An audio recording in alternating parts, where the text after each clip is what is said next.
All right, welcome to The Explainer. Today we're diving into the true story behind the King's Speech. And it's an absolutely incredible tale about a king who never wanted the crown and the maverick therapist who helped him find his voice when his nation needed it the most. And that's really the big question at the heart of it all, isn't it? We're talking about a reluctant monarch and this, unconventional Australian guy who stepped in to help him speak right when the world was about to catch fire. So, to really get this, we have to go back to the beginning.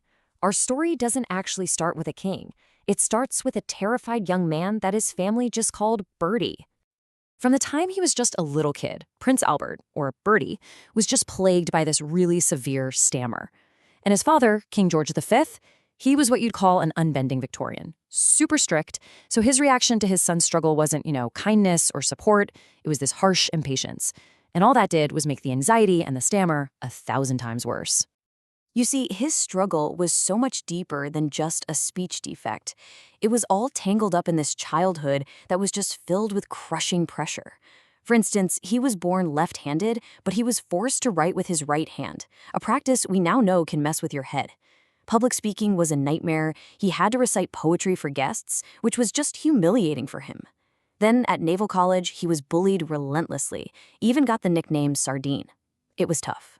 So while poor Bertie is suffering through all this in royal silence, literally halfway across the world, there's this self-taught elocutionist, that's a fancy word for a public speaking coach, and he's cooking up a totally new way of looking at speech therapy.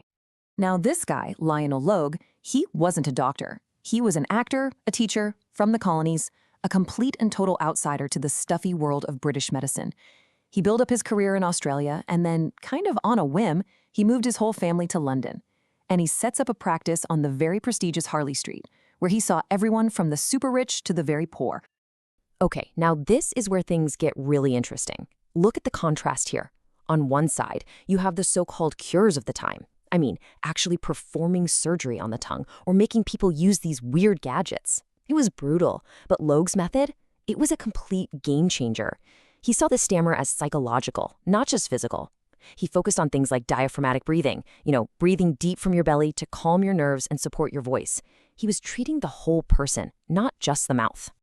And you can see his whole approach in this note right here, from his very first meeting with Bertie. Logue isn't just listening to the stammer, he's observing the whole man. He sees a guy who is physically locked up with tension. He zeroes in on the fact that the prince has never learned to breathe properly from his diaphragm, and he connects that directly to the nervous tension and the depression. It's a holistic diagnosis. But just as Bertie is finally starting to make some real progress, finally getting a little bit of confidence with Logue's help, a national crisis just blows up. And it's one that's going to change his life and really the course of history forever. So what happens is Bertie's older brother, David, he's the charming, handsome one, he becomes King Edward VIII, but his time on the throne is going to be incredibly short. We're talking just 327 days. It's one of the shortest reigns in all of British history. So why so short? Well, it all came down to a woman. He was madly in love with Wallis Simpson, an American socialite who was on her second divorce. Now, for the king, who's also the head of the Church of England, marrying a twice-divorced woman was just impossible. The government wouldn't stand for it. So he had to choose the crown or the woman he loved. And he chose love. So Edward gives up the throne. And this act just shoves his unprepared younger brother, the one who is terrified of public speaking, into the one job on earth he feared the most, being king. All of a sudden, a prince's personal problem becomes this huge crisis for the entire British Empire. And you can just feel the panic in this letter from his wife, Elizabeth. The strain was just horrific. And the timing could not have been worse. The world is speeding towards another world war, and the new king, George VI, he has to do more than just wear a crown. He has to use the radio, this powerful new medium, to inspire his people. Which brings us to this absolutely critical moment. This is the big one, the speech announcing that Britain is at war with Nazi Germany. And for the most important speech of his entire life, who was the only person in the room with the king? His Australian speech therapist. Logue is called to the palace, they go over the speech together, and Logue literally marks it all up with breathing cues and pauses to help him get through it. And he nailed it. I mean, it was a huge success. Broadcast live from Buckingham Palace, the king's voice. Yeah, you could hear the strain, but it was calm. It was resolute. He didn't stumble.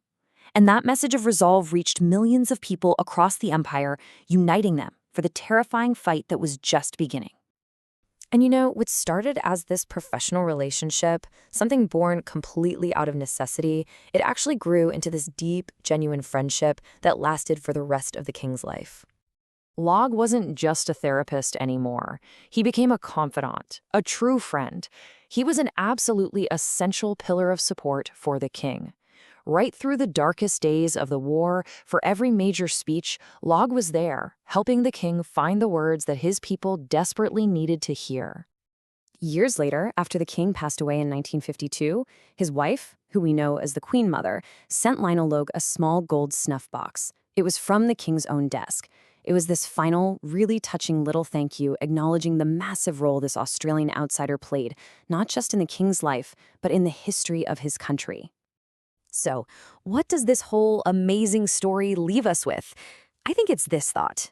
Maybe true strength isn't about being born perfect or powerful.